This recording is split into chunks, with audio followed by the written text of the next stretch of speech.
Friends, इस video में हम लोग बोर के द्वारा दिए गए एटॉमिक मॉडल को हम लोग सीखेंगे। बोर ने एटम के बारे में कुछ मॉडल दिया था, उन्होंने कुछ थ्योरी दिया था, लेकिन इनके थ्योरी को डिराइव करने के पहले, फॉर्मुलेशंस को डिराइव करने के पहले इन्होंने कुछ अजम्पशन लिया था। उन अजम्पशंस को हमें बारीकी से समझना होगा। जब हम अजम्पशंस को समझेंगे, उन्हीं अजम्पशन के बेसिस पर आगे के डेरिवेशंस भी किए जाते हैं। तो इनके पहला अजम्पशन ये था, जिसको आप ऐसे समझ सकते हैं, जैसे ये देखिए, ये आपका एटम है और ये उसका न्यूक्लियस है। तो एटम, ये एटम का बाउंड्री है और ये उसका न्यूक्लियस है। तो इनके अकॉर्डिंग यहां से यहां न्यूक्लियस और बाउंड्री के बीच में infinite number of possible paths है।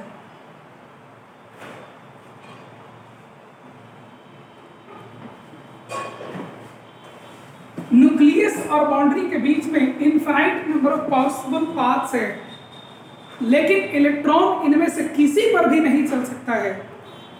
इलेक्ट्रॉन केवल उसी सर्कुलर पाथ पर चलता है जिस पर चलने से एनर्जी के लॉसेस नहीं होते हैं।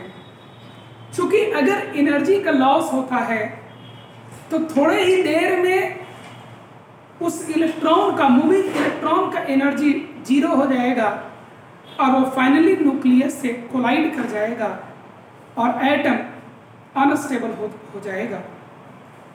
ये चीज तो ऑलरेडी रदरफोर्ड एक्सपेरिमेंट में देखा गया था। इसलिए इन्होंने अपने डेरिवेशन में इस बात को अज्यूम किया कि इलेक्ट्रॉन जब न्यूक्लियस के चारों तरफ घूमता है सर्कुलर पाथ पर, तो infinite number of circular paths available है। इनमें से किसी पर भी इलेक्ट्रॉन नहीं चलता है, केवल उस पाथ पर इलेक्ट्रॉन चलेगा जहां चलने से इसके एनर्जी के लॉसेस नहीं होते हैं।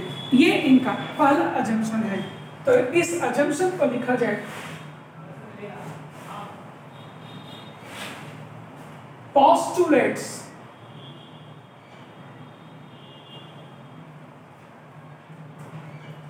पहले बता दें, इनका थ्योरी बेस्ड है, based on quantum mechanical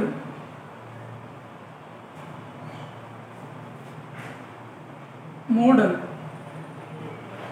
quantum mechanical model का मतलब हो गया प्लैंक्स क्वांटम थ्योरी को भी इसमें यूज किया गया है और मैकेनिक्स के कॉन्सेप्ट को भी यूज किया गया है। इसीलिए इसको क्या कहते हैं, क्वांटम मैकेनिकल मॉडल पर ये बेस्ड है। ठीक है, इनका पहला अजम्पशन था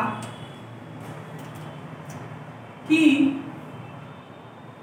out of infinite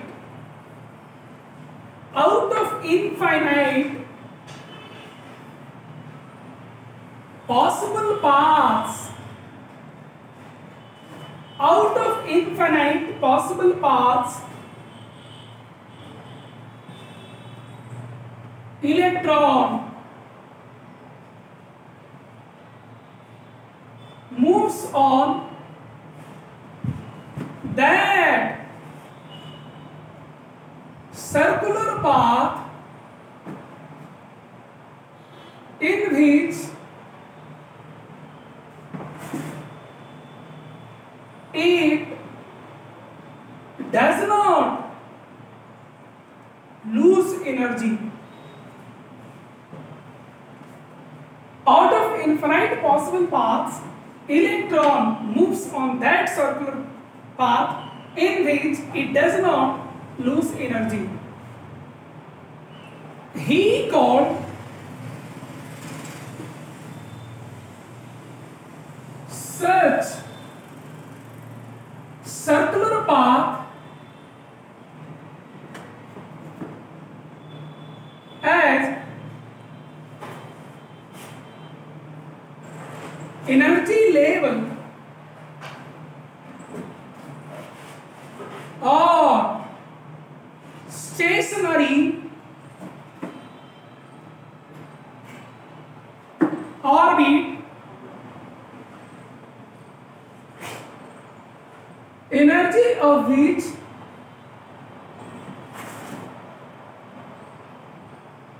is fixed, और जिनका एनर्जी क्या होता है आपको फिक्स्ड होता है, जिनका एनर्जी क्या होता है आपको फिक्स्ड होता है। ठीक है, तो क्या कहा, out of infinite possible paths, infinite possible paths है, इलेक्ट्रॉन केवल उसी पाथ पर चलेगा जहां चलने से उसका एनर्जी का लॉस नहीं होता है।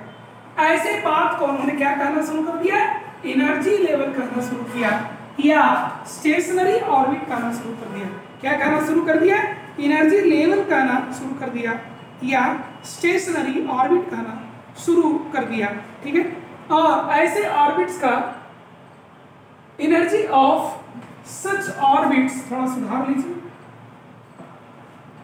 Energy of such orbits is fixed. ठीक है, सेकेंड अजम्पशन, उनका सेकेंड अजम्पशन ये था कि इलेक्ट्रॉन जो न्यूक्लियस के चारों तरफ घूमता है वो सर्कुलर पाथ पर घूमता है, और ऐसे केस में आपको सेंट्रीफ्यूगल फोर्स है वो इलेक्ट्रोस्टैटिक अट्रैक्शन से बैलेंस्ड होता है। ठीक है, चलिए इसको नोट किए, ये आपका इलेक्ट्रॉन है जो सर्कुलर पाथ पर घूम रहा है, इसका मास m है तो चार्ज e है, वेलोसिटी v है, रेडियस सर्किल का r है। इनका दूसरा अजम्पशन ये था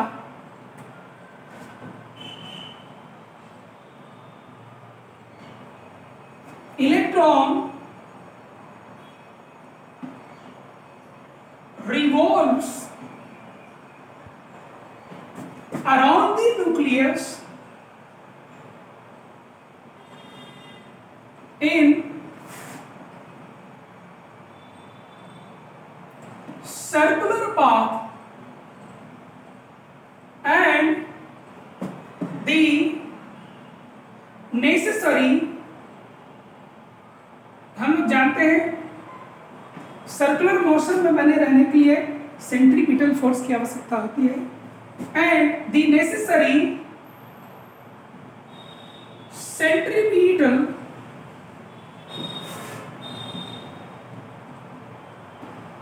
force is provided by the electrostatic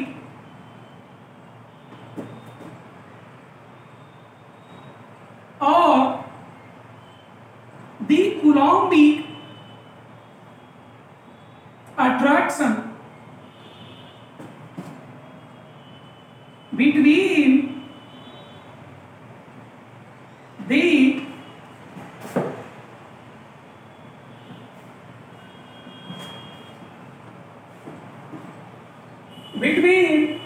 the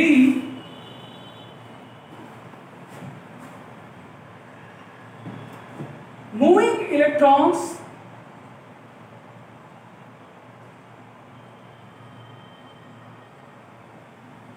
and the nucleus, between the moving electron and the nucleus, between the moving electron and the nucleus। और इस केस में देख सकते हैं सेंट्रीपिटल फोर्स कितना होगा, mv² r होता है, और ये किससे बैलेंस्ड होगा, k q1q2/r²। इलेक्ट्रोस्टैटिक अट्रैक्शन और कूलम्बिक अट्रैक्शन से ये बैलेंस्ड होगा, जिसका वैल्यू यहां रखा जाएगा। अभी अजम्पशन है, इतना से हम लोग को हो जाएगा। ठीक है, तो ये हमारा सेकेंड अजम्पशन है। ठीक है, इनका थर्ड अजम्पशन है regarding angular momentum. angular momentum of a moving electron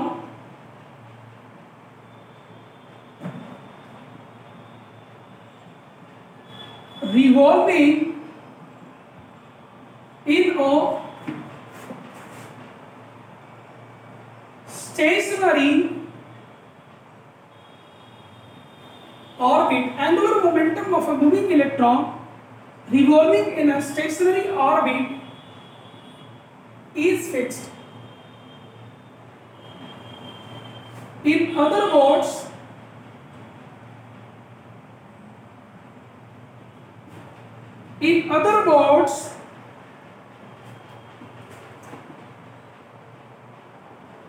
angular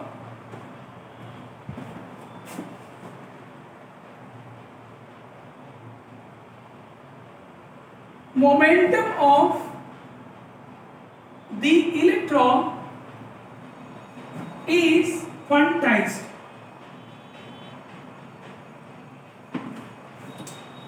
quantized एक टर्म है जिसका मतलब होता है समथिंग डिफिनिट।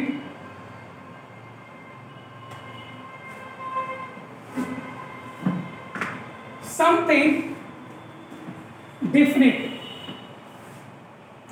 ठीक है।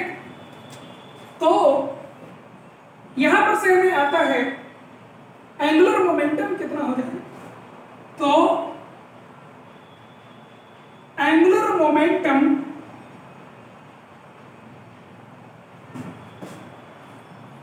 Of the electron is mv into r। mv क्या है? m into v is the linear momentum of the moving electron and r is the, अगर हम mv में r से मल्टीप्लाई करते हैं तो ये एंगुलर मोमेंटम आपका बन जाता है, ठीक है।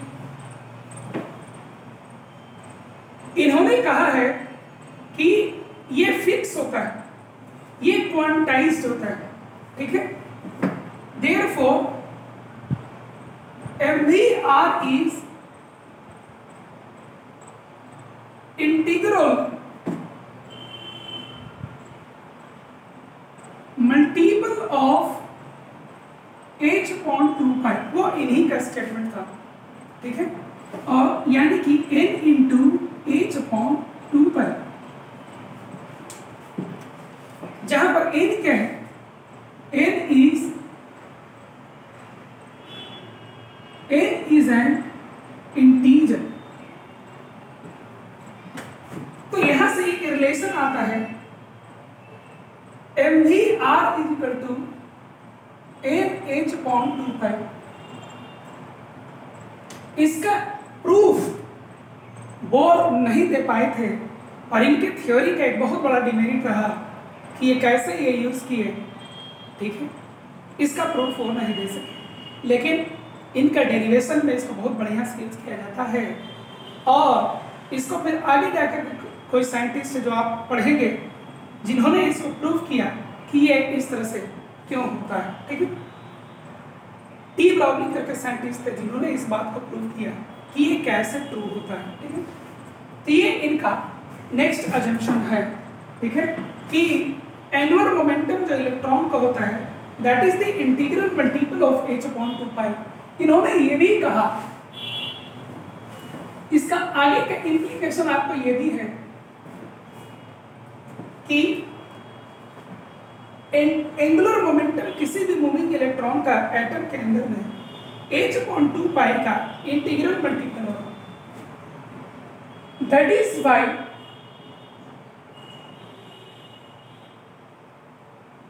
Angular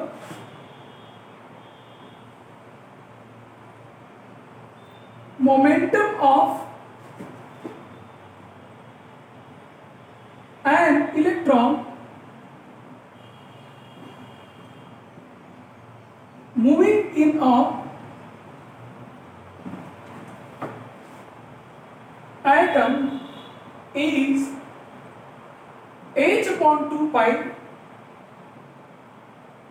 2h upon 2 pi, 3h upon 2 pi, 4h upon 2 pi, and so on, and not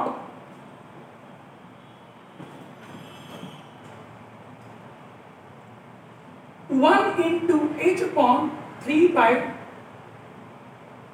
2 1 into h upon 4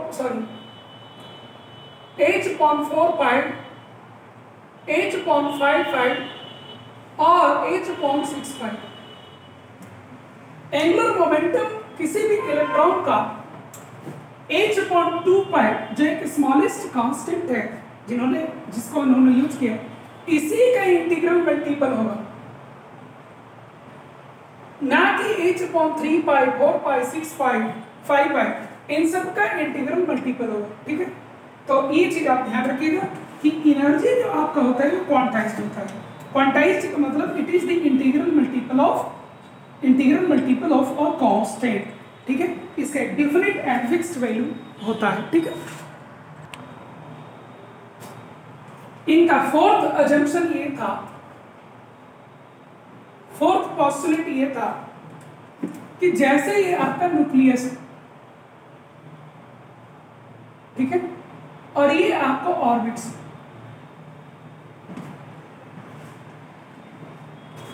जब तक इलेक्ट्रॉन किसी ऑर्बिट में मूव करते रहता है, ये इस तरह से ऑर्बिट होता है, दिखाया नहीं,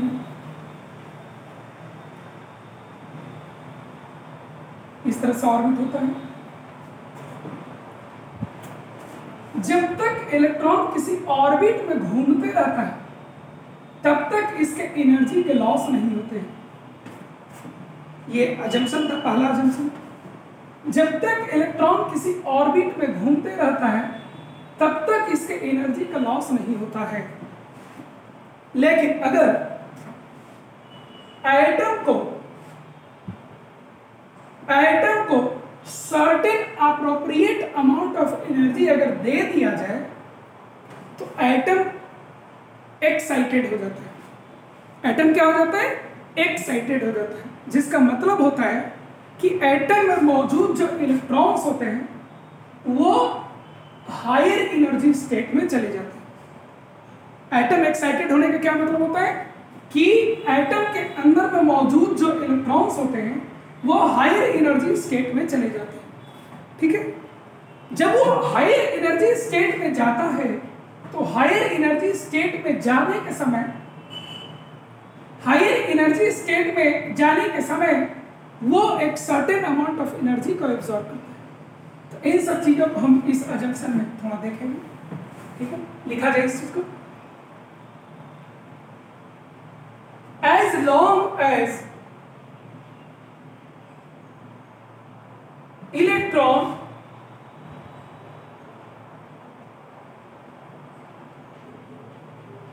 revolves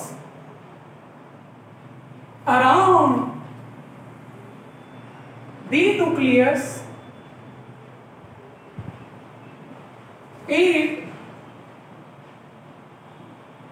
does not lose energy.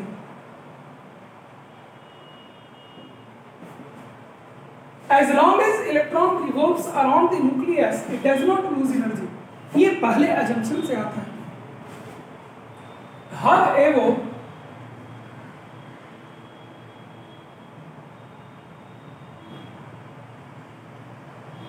if an appropriate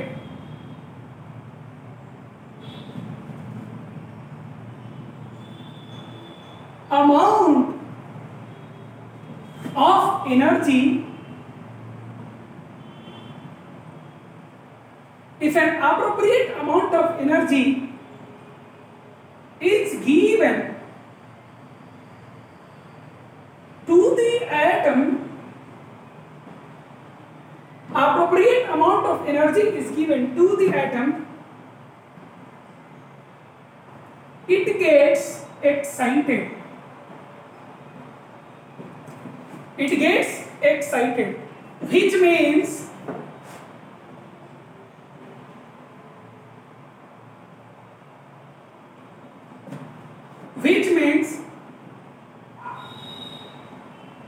electron of the atom goes to higher energy state। Electron आपको कहां चला जाता है? हायर एनर्जी स्टेट में चला जाता है।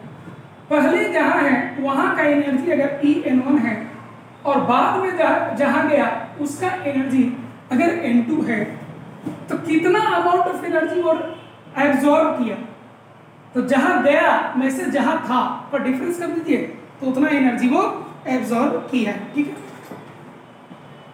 In the excitation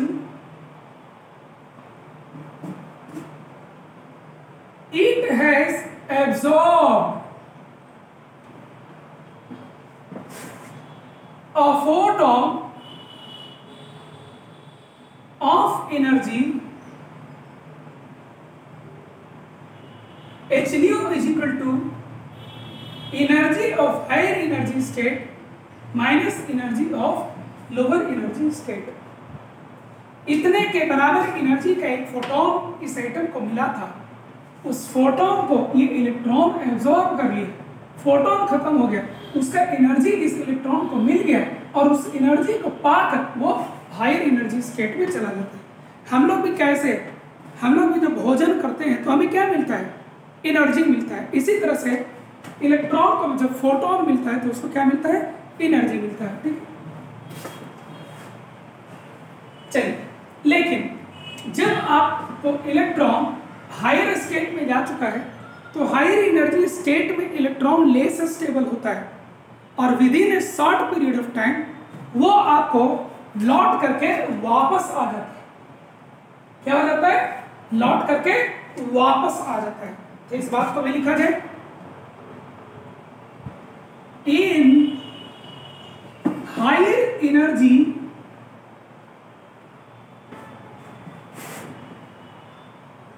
state the electron is unstable and within a short period of time and within a short period of time it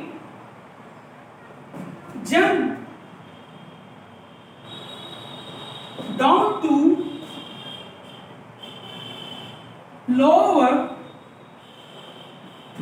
energy state by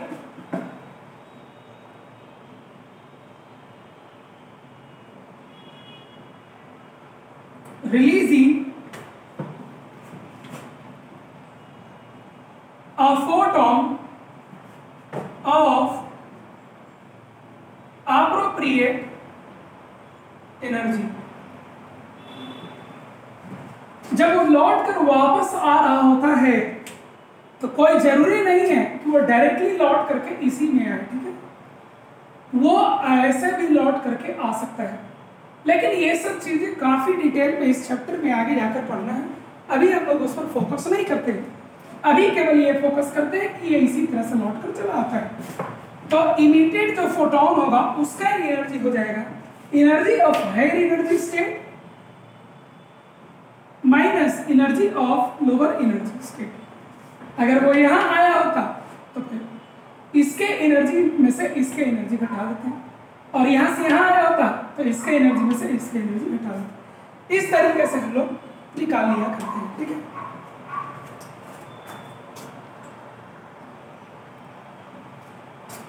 तो अभी हम लोग फोटोन के एब्जॉर्बेंस पर बात कर रहे थे।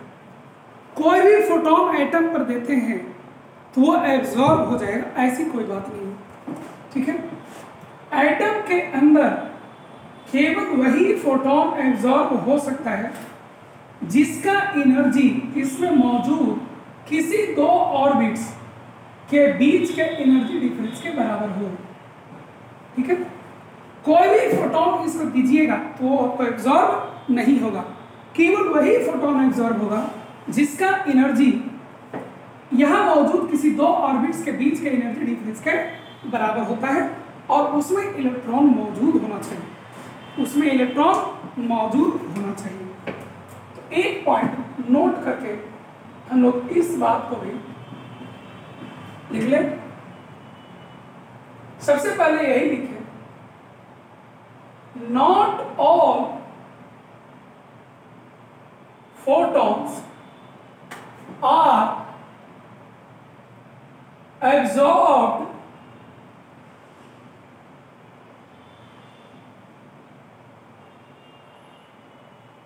by an atom।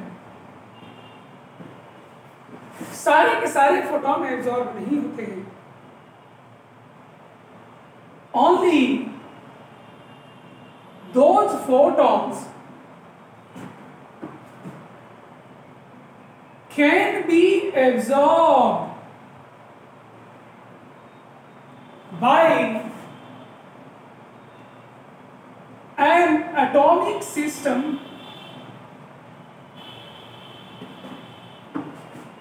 if its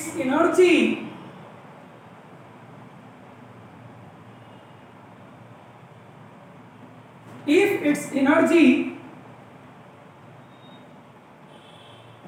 is equal to the energy difference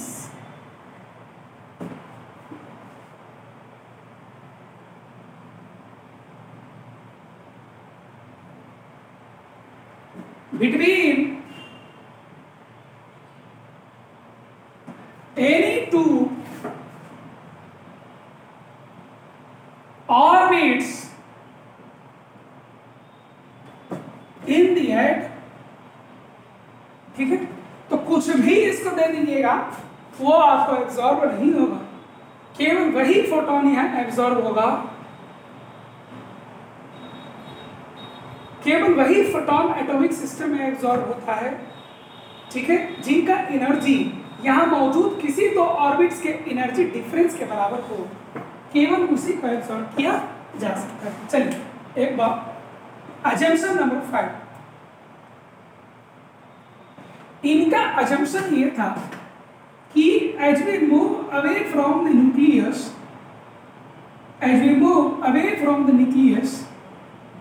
energy of orbits also increases, और इसी के अकॉर्डिंग डेरिवेशन को भी किया गया। ठीक है, इसी के अकॉर्डिंग डेरिवेशन को भी किया गया।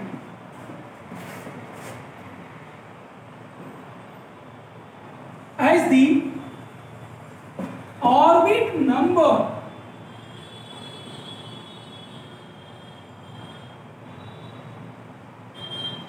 increases,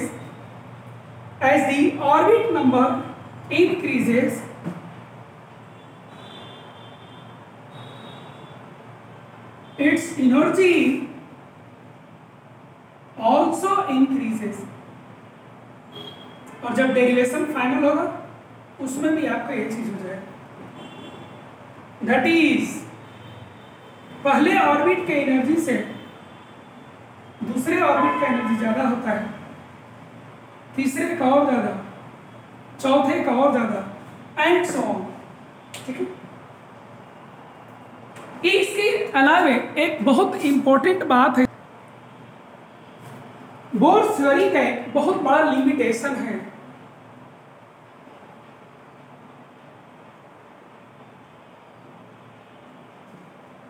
ऐसा लोगों को लगता है कि एक बार बोर्स थ्योरी सीख जाएंगे तो सभी एलिमेंट के एटम्स को हम स्टडी कर सकते हैं। ऐसा नहीं, इनके डेरिवेशन में केवल one particle, one electron system को कंसीडर किया गया।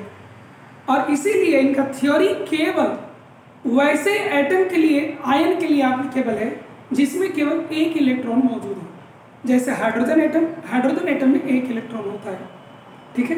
इसके अलावा आपको हीलियम प्लस आयन, हीलियम में 2 इलेक्ट्रॉन होता है, एक बाहर निकाल देंगे, helium plus ion. Lithium 2 plus ion, lithium में 3 इलेक्ट्रॉन्स होते हैं, 2 को बाहर निकाल देंगे तो एक बचा। तो ऐसे आप कई एग्जाम्पल सोच सकते हो। तो limitation, this theory is satisfactorily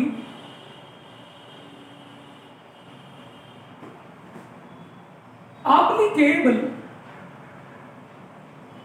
to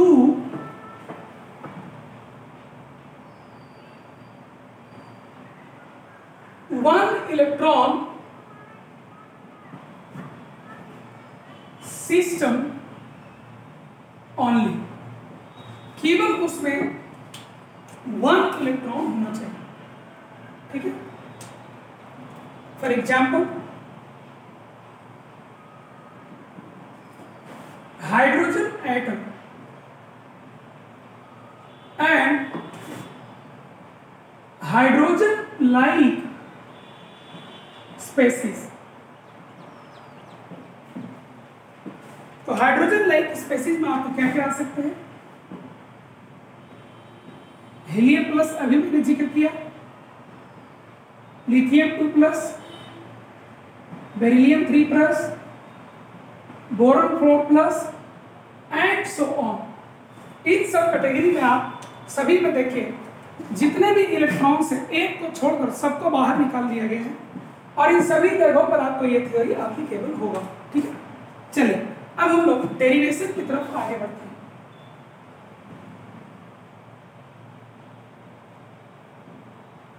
derivation में आपको सबसे पहले ये ध्यान रखना होगा कि ये आपका एटम, ठीक है, इसमें इलेक्ट्रॉन जो सर्कुलर मोशन में है उसका डिस्टेंस न्यूक्लियस से r है, मास m है, वेलोसिटी v। तो पहला क्या हो जाएगा? सेंट्रीफ्यूगल या सेंट्रीपिटल दोनों ले सकते हैं। सेंट्रीपिटल फोर्स कंडीशन, ये कौन सा कंडीशन है? इस इलेक्ट्रॉन को सर्कुलर मोशन में बने रहने के लिए centripetal force that is mv² must be compensated by the electrostatic attraction, यानी कि K(Q1, Q2) by r²। The electrostatic attraction between the electron, negatively charged electron, and the positively charged nucleus। इनका value put करेंगे, nucleus मान लो इसका किसी का भी हो सकता है, तो उसका एटॉमिक नंबर तो Z है, तो इसका चार्ज कितना हो जाएगा? Plus Z(E)। ये न्यूक्लियस का चार्ज होगा। जैसे हीलियम आयन का न्यूक्लियस होगा तो दो प्रोटॉन होगा न्यूक्लियस में, लिथियम आयन का न्यूक्लियस होगा तो उसमें आपको 3 होगा। तो इसको रख सकते हैं K(Q1), Q2 obviously single electron system है, बाई r²। इसको लिखा जा सकता है kZe² बाई r², ठीक है। इसको आप 1 मान लीजिए, क्या मान लीजिए? इसको आप 1 मान लीजिए, ठीक है। सेकंड, एक और अजम्पशन में कहा गया था कि एंगुलर मोमेंटम जो है इसका वो h/2π का इंटीग्रल मल्टीपल है। Angular momentum condition, angular momentum का कंडीशन क्या था? mvr = n × h/2π, n × h/2π। इसको आप क्या मान लीजिए? इसको आप 2 मान लीजिए। अब आप एक काम करें, 1 को थोड़ा मॉडिफाई करें, ठीक है। 1 को थोड़ा आप मॉडिफाई करेंगे, इसको मिटा लीजिए।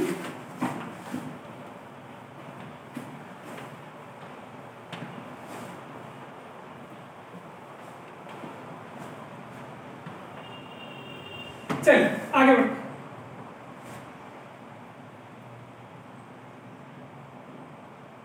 फ्रॉम 1 क्या आएगा?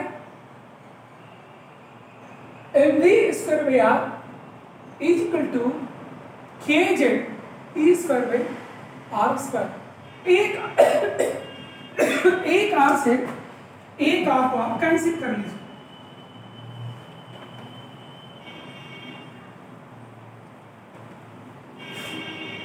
एक आर से एक आर को आप कैंसिल कर लीजिए।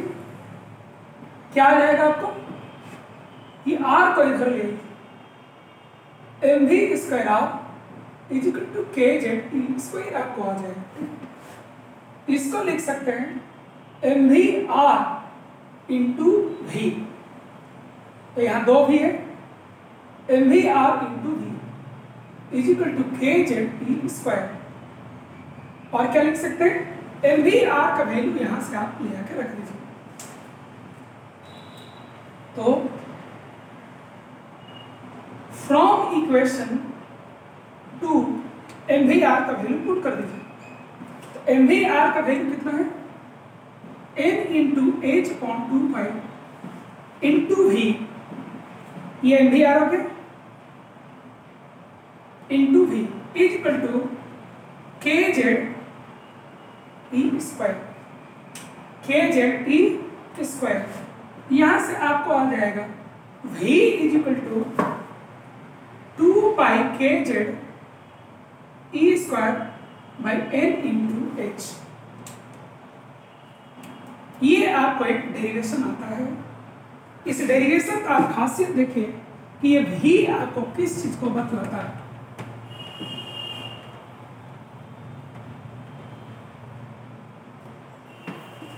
ये आपको v बतलाता है, ये v आपको बतलाता है velocity of electron, the only electron, velocity of electron in nth orbit, velocity of electron in nth orbit. ध्यान दें, nth ऑर्बिट को ये बतलाता है इलेक्ट्रॉन nth ऑर्बिट में किस वेलोसिटी से घूमता है, इस चीज को ये बतलाता है। आप यहां से देख सकते हैं, it is proportional to what? Z by n. यहां कांस्टेंट है 2 पाई के ई एच, सब कांस्टेंट है, वेरिएबल क्या है? Z and n. It is proportional to z by n, ये ध्यान रखेंगे आप, ठीक है? मतलब जैसे जैसे आप ऑर्बिट नंबर बढ़ाते हैं आपको वेलोसिटी इलेक्ट्रॉन का घटते जाएगा, यानी कि इलेक्ट्रॉन न्यूक्लियस के नजदीक सबसे तेज चलता है और न्यूक्लियस से दूर जाएगा, एन बढ़ेगा, वेलोसिटी आपको डिक्रीज होते चला जाएगा। खैर आगे बढ़ते हैं। इसका वैल्यू निकालने के बाद जाएंगे तो आपको रखना होगा 2 इंटू पाई का वैल्यू 3.14 के 9 इंटू 10⁻⁹, सब ऐसा यूनिट में। जेड को जेड छोड़ दीजिए। इलेक्ट्रॉनिक चार्ज 1.6 10⁻⁻90 इलेक्ट्रॉनिक चार्ज होता है coulomb by n into h is the Planck constant 6.626 10⁻⁻34। सभी वैल्यूज को एसआई यूनिट में रखा गया। सभी वैल्यूज को कहाँ रखा गया है? एसआई यूनिट में रखा गया। इनको जब आप सॉल्व करते हैं तो आपको मिलता है v is equal to 2.18 into 10⁻⁶ z by n metre पर सेकेंड। ये आपको इलेक्ट्रॉन का स्पीड है किसी भी ऑर्बिट, ये आपको इलेक्ट्रॉन का स्पीड है किसी भी ऑर्बिट में, ये आप ध्यान रखें, ठीक है? आगे बढ़ते हैं हम लोग। वेलोसिटी कैलकुलेशन के बाद हम लोग रेडियस कैलकुलेशन की तरफ चलते हैं। एक बार जब हमें वेलोसिटी मिल गया फ्रॉम इक्वेशन 2, इक्वेशन 2 क्या है? mvr is equal to n into h/2π। हम लोग v जान रहे हैं, r यहां से निकाला जा सकता है। r is equal to nh/2π m into v। ठीक है,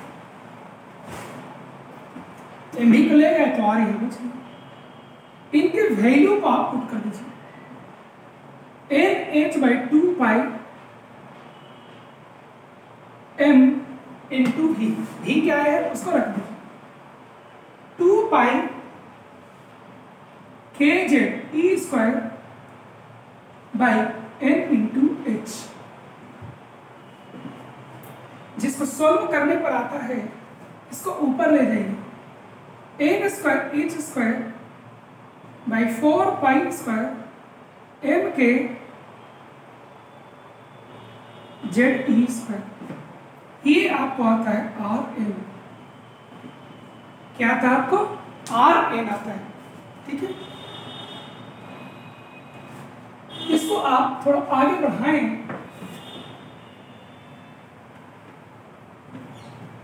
तो आपको देखना है कि आर एन होता क्या है। आर एन क्या होता है? तो आर एन का मतलब है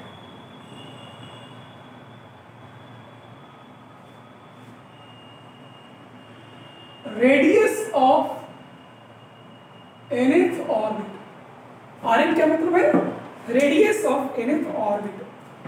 यहां पर भी आप देख सकते हैं h कांस्टेंट है, 4π कांस्टेंट है, मास ऑफ इलेक्ट्रॉन कांस्टेंट है, के ई कांस्टेंट है। तो it is proportional to n square by z। It is proportional to n square by z। जैसे जैसे आप n को इंक्रीज करेंगे रेडियस भी आपको इंक्रीज करेगा, लेकिन ये लीनियर वेरिएशन नहीं है, ये आपका लीनियर वेरिएशन नहीं होता है। ठीक है, तो यहाँ पर आपको वैल्यू निकालने होंगे। कैसे निकालेंगे? तो n को n छोड़ दीजिए, h 6.626 10 raised to the power -34 का होल स्क्वायर बाई 4 इंटू 3.14 का whole square. Electron, mass of electron -31 kg, के 9 into 10 raised to the power 9 into z into e 1.6 10 raised to the power -19 coulomb का whole square. सब कुछ ऐसा unit में रखे हैं, इसलिए रेडियस का यूनिट क्या आएगा? मीटर। तो आर एन जब सॉल्व करते हैं ये 0.529 n square by Z angstrom आपको आता है। इसको एंगस्ट्रम में इसलिए हम लोग कन्वर्ट कर लेते हैं क्योंकि ज़्यादातर रेडियस जो आप कैलकुलेट करेंगे वो एंगस्ट्रम में ही आप कैलकुलेट करेंगे। ठीक है, तो अगर आप यहाँ पर हाइड्रोजन एटम का फर्स्ट ऑर्बिट का रेडियस निकालना चाहे तो वो भी आपको यहां से आ जाएगा। ठीक है, तो लिखा जाए इसको, ये आपको आ रही है। Therefore if n is equal to 1 and z is equal to 1, z is equal to 1 का मतलब हाइड्रोजन एटम हो गया और n इज इक्वल टू 1 का मतलब फर्स्ट ऑर्बिट हो गया। ठीक है, तो हम निकालेंगे therefore radius of first Bohr orbit of hydrogen atom क्या हो जाएगा? ये बहुत फेमस है,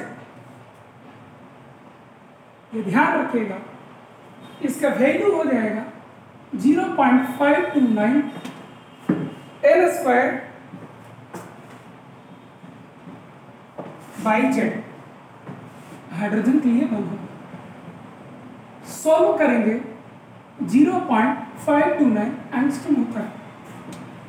in general structure of atom में इसी को A नॉट कहा जाता है।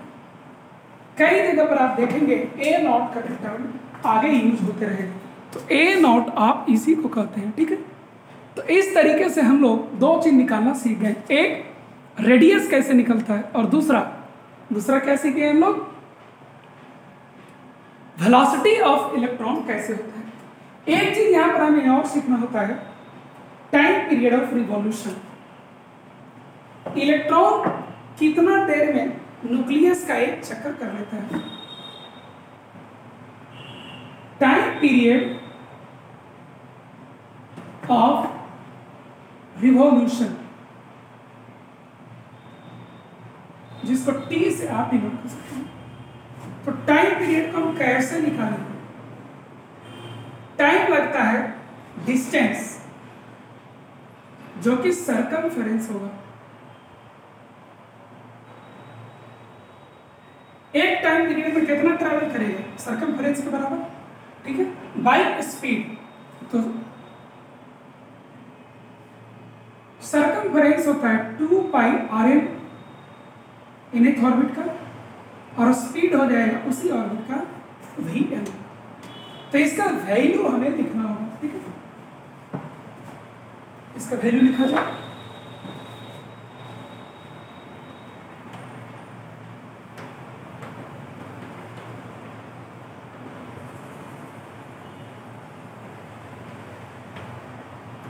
ये उतना इंपॉर्टेंट नहीं है, लेकिन तभी आपको पूछा जा सकता है,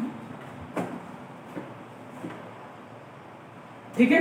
अगर टाइम पीरियड के बजाय फ्रीक्वेंसी पूछा जाता तो फ्रीक्वेंसी होता है 1 बाई टाइम पीरियड, और उसका जवाब होता है Vn बाई 2 पाई Rn, ठीक है। हम सेपरेटली भी इसको निकाल के रख सकते हैं, या इस तरीके से भी रख सकते हैं, ठीक है। तो देयरफॉर टाइम पीरियड हो जाएगा 2 pi into Rm by Vn। तो रेडियस आपका होता है